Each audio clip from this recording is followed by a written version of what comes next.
Throughout the baby department, I noticed the ever-presence of women on the packaging. Women with children and a variety of races, but no men, especially on products such as strollers, bottles, and diapers. This signifies that women are the primary caretakers when it comes to taking care of children. Continuing in the baby department, I moved to boys and girls clothing.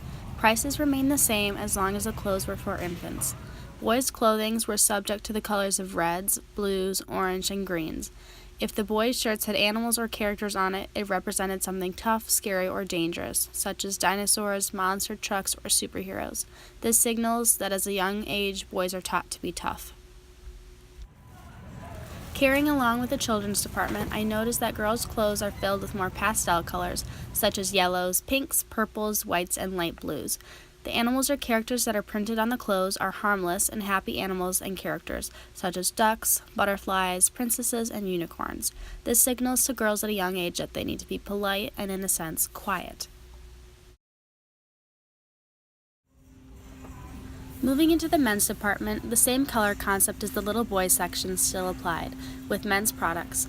Men's deodorants had darker colors with many grays, reds, and black packaging. Stronger and more woodsy types of scents were more common to find, and the pricing is about $1 cheaper than women's deodorants.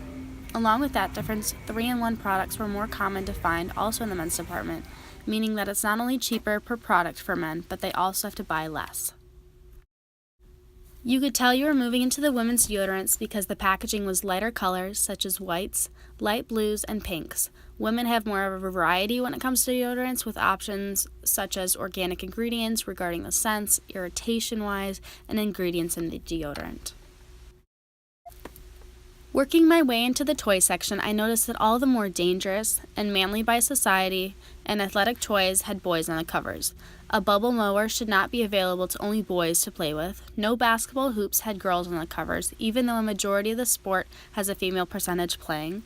The Razor scooter for females looks easier, safer, and has more of a polite appeal, whereas the boy scooter is for sport, racing, and goes faster than the girl scooter. The boys section was filled with the same color scheme, dark reds, blues, and blacks with monster trucks, dinosaurs, cars, and building blocks filling the aisle.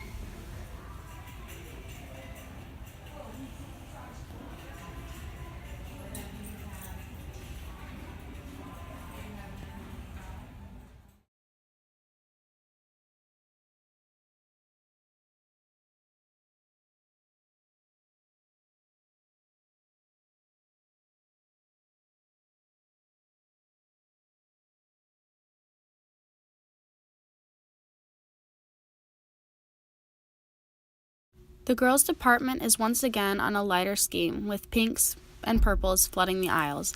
Along with Barbies, costumes, and dolls, many of the toys for boys had building blocks or strategies built into the toys, but the girls only had dolls, some puzzles, and more of a creative kits.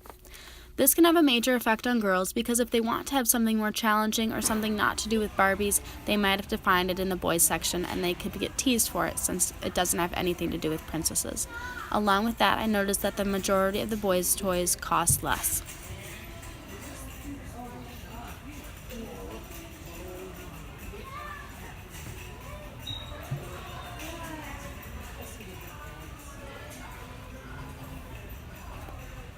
While making my way through the aisles of Walmart, I came across many gender roles in products like deodorants, toys, and clothes.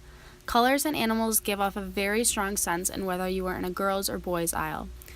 Having such a drastic contrast between female and male options is where the problem begins with gender roles at such a young age.